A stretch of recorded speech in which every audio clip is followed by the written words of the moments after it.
शिवगंज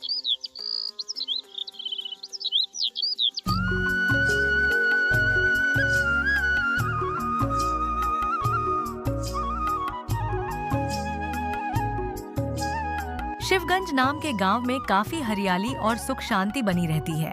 इस गांव में ज्यादातर किसान थे जो अपनी आजीविका के लिए बारिश पर निर्भर रहते। इसी गांव में रामू नाम का एक किसान रहता था। रामू मेहनती और ईमानदार था, लेकिन वह हमेशा अपनी किस्मत को कोसता रहता था।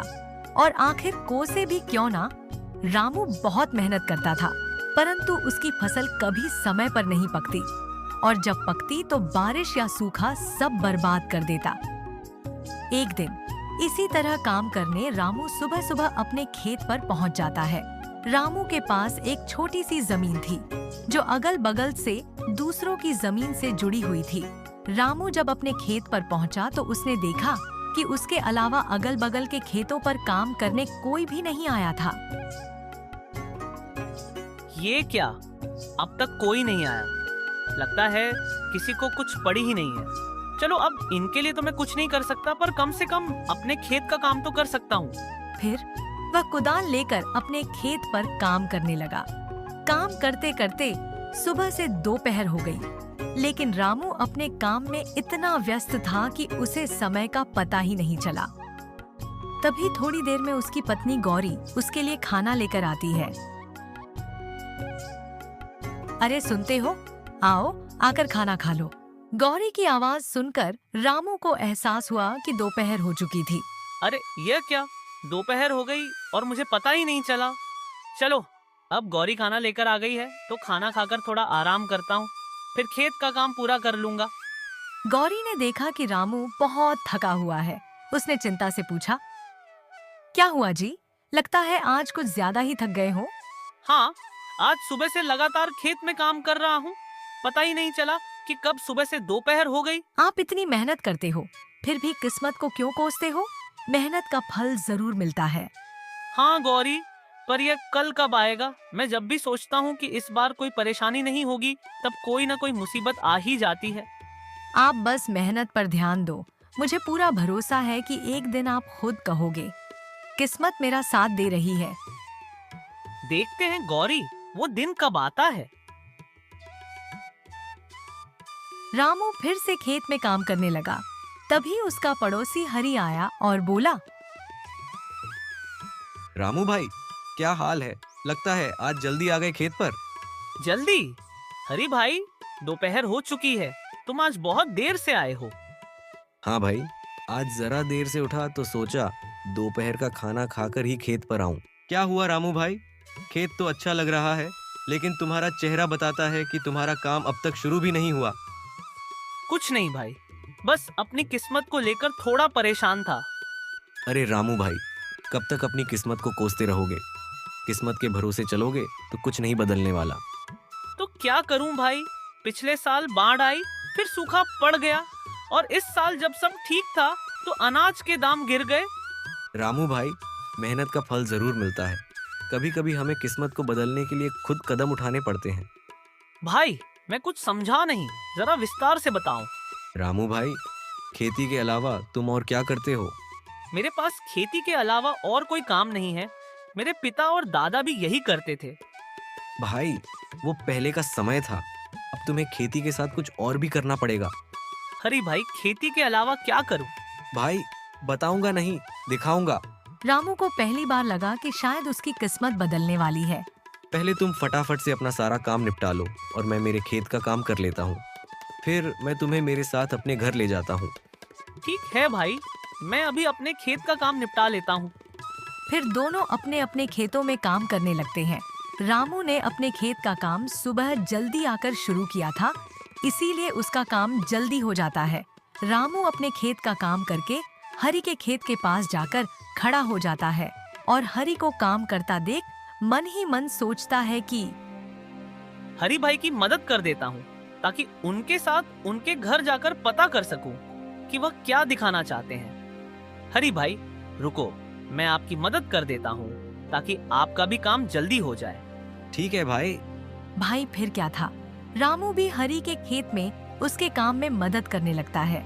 रामू के मदद करने की वजह से हरी के खेत का काम भी जल्दी हो जाता है। धन्यवाद रामू भाई, आपकी वजह से आज मेरे खेत का काम जल्दी हो गया। धन्यवाद किस बात का भाई? आप भी तो मेरी मदद करने वाले हो, तो मेरा भी तो फर्ज बनता है आपकी मदद करना। दोनों भाई वहां से हरी के घर की तरफ चले जाते हैं। चलते चलते दोनों हरी के घर के पास पहुंच जाते, पर घर में जाने से पहले हरी रामू को बाहर ही रोक लेता है। रामू भाई, तुम बहुत परेशान थे, इसीलिए मैं तुम्हें अपने साथ अपना ये राज बताने लाया हूँ। पर मैं जो तरीका तुमको बताऊंगा और घर पर जो चीजें तुम देखोगे वह तुम किसी और को नहीं बताओगे। हरी की यह बात सुनकर रामू थोड़ा चौंक जाता है और सोचने लगता है, मुझे कुछ गड़बड़ लग रहा है, वरना हरी भाई ऐसी बात नहीं करते। पता नहीं वह घर पर मुझे क्या दिखाने वाले हैं। रामू थोड़ा परेशान तो हो जाता है, पर फिर भी वह हरी के साथ उसके घर में जाता है। रामू हरी की बातों से थोड़ा परेशान तो था, परंतु हरी के घर के अंदर का साजो सामान देखकर रामू की परेशानी और बढ़ जाती है। बाप रे बाप, इतना सारा सामान! हरी भाई, तुम्हारा घर बाहर से तो किसी किसान का लग रहा था, पर इसके अंदर का माहौल तो किसी व्यापारी के घर जैसा है। भाई अभी तो कुछ नहीं है, मैं तुम्हें जो दिखाने वाला हूँ उसे देखकर तो तुम्हारे होश उड़ जाएंगे। हरी की बातें सुनकर रामू की बेचैनी बढ़ने लगती है। हरी भाई, तुम मुझे वह दिखा दो जो दिखाने लाए हो, क्योंकि तुम्हारी बातें सुन सुनकर अब मैं बेचैन होने लगा हूँ। ठीक है भाई, तुम यही रुको, मैं अभी वो सामान लाकर दिखाता हूँ। हरी वहां से अपने दूसरे कमरे में चला जाता है और रामू उसका वहीं रुककर इंतजार करने लगता है। थोड़ी देर में हरी अपने साथ एक बोरी लेकर आता है। हरी भाई, ये क्या लाए हो अपने साथ? हरी उसे वह खोलकर उसमें रखी चीज दिखा देता है। भाई यह क्या? ये तो चावल है। रामू भाई, यह कोई मामूली चावल के दाने नहीं है, ये मैंने चीन से मंगाए हैं। मैं कुछ समझा नहीं भाई, तुमने चावल के दाने चीन से क्यों मंगाए, और ये चीन के चावल मेरी किस प्रकार मदद कर सकते हैं? भाई मैंने जैसे कहा था, ये कोई मामूली चावल नहीं है। ये जो तुम मेरे घर पर सामान देख रहे हो, सब इसके बदौलत ही आया है। मैं कुछ नहीं समझा भाई, ये कोई जादुई चावल है क्या? हाँ भाई, कुछ वैसा ही सोचो, जैसे कि हर बार हमारी फसल किसी ना किसी कारण से बर्बाद हो जाती है, तो मैं क्या करता हूँ, बची कुची फसल में इसे मिलाकर बेच देता हूँ। इससे मेरा बहुत मुनाफा होता है। पर हरी भाई, ये चावल के दाने हमारे चावल के दानों से अलग है। हाँ भाई, क्योंकि यह चावल उगाए नहीं बनाए जाते हैं, यानी यह चावल नकली है।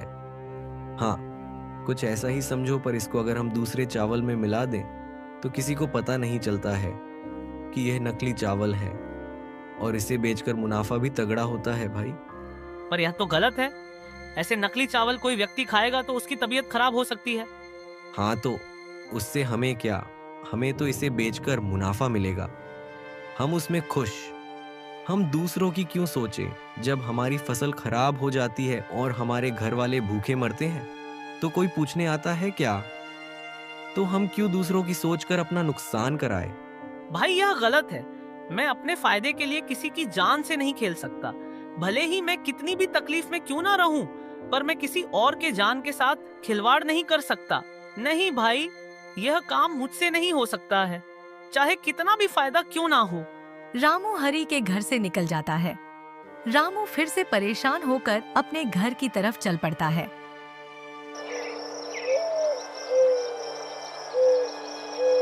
क्या हुआ जी? हरी भाई ने क्या कहा? गौरी, वह तरीका तो उन्होंने मुझे बता दिया, पर वह रास्ता मुझे सही नहीं लगा। ऐसा क्या तरीका बताया उन्होंने जो आपको सही नहीं लगा? क्या वह कोई गलत काम कर रहे हैं? हाँ गौरी, वह लोग नकली चावल बेच रहे हैं। चीन से ऐसे चावल मंगवाए जा रहे हैं जो असली चावल की तरह दिखते हैं, लेकिन असल में वह नकली होते हैं। उन्हें असली चावल में मिलाकर बेचा जाता है ताकि ज्यादा मुनाफा कमाया जा सके। क्या? नकली चावल? लेकिन यह तो बहुत गलत है। अगर कोई इसे खा ले तो बीमार भी हो सकता है।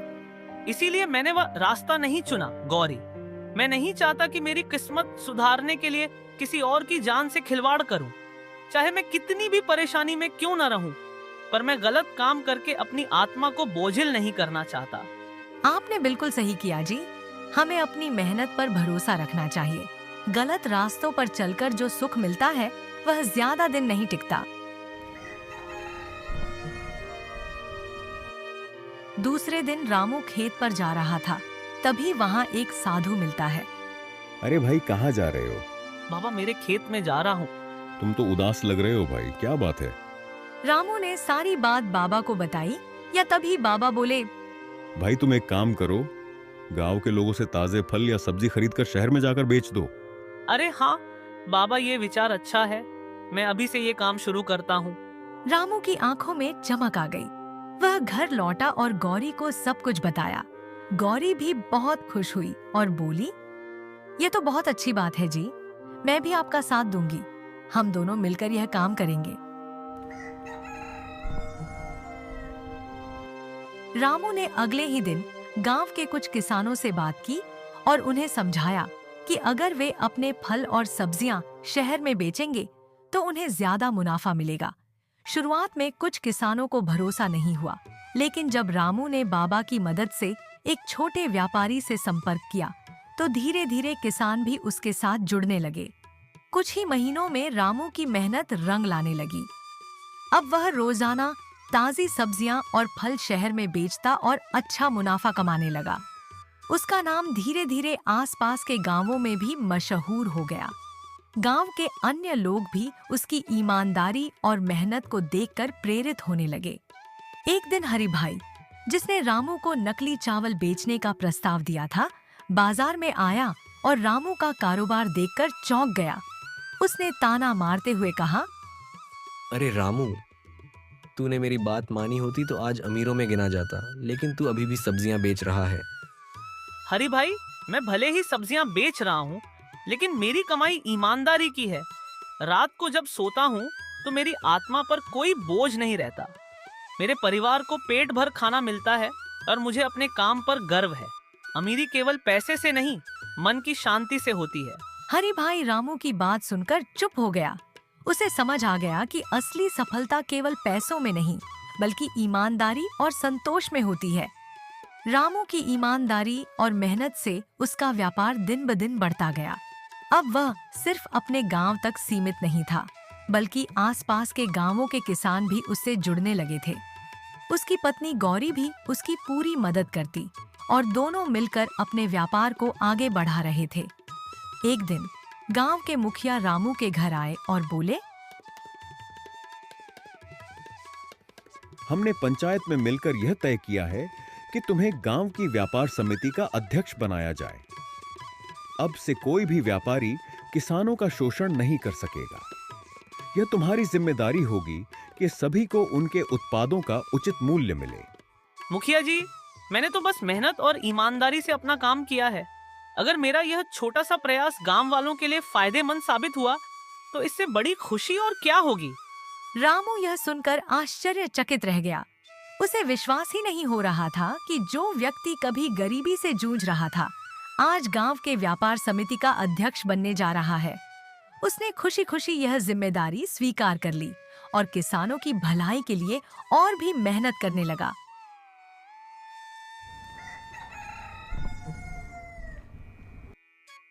रामू की सफलता की खबर धीरे धीरे दूर दूर तक फैलने लगी।